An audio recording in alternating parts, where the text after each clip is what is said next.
frequently are given cases that involve administrative agencies on the state level and sometimes even on the federal level, where there are enforcement actions, where there are administrative subpoenas, administrative audits, and even appeals of those proceedings to have a judicial determination, in other words, in a court of law. A great deal of that sort of representation involves understanding that the procedures in an administrative proceeding are different than the procedures in a judicial proceeding. They are abbreviated.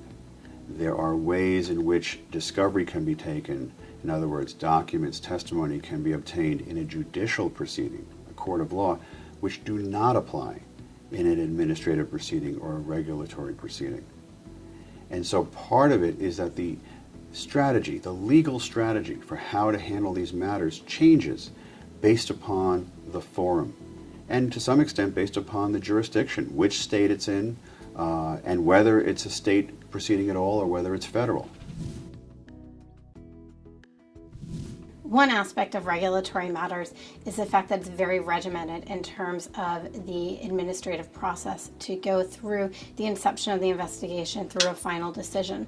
The key is that the client's going to be forced to go through this regimented step-by-step approach before they can really get answers. So you may have to go through the investigation. You have to then wait for the investigator to render its decision. You may then need to appeal first to that first level, and there's going to be requirements as to how that can happen and when you're allowed to avail yourself of the next level in order to appeal. And finally, you may get all the way up and then have exhausted the administrative remedies and yet then have to go to the courts to have them review all the decisions that were made in that process.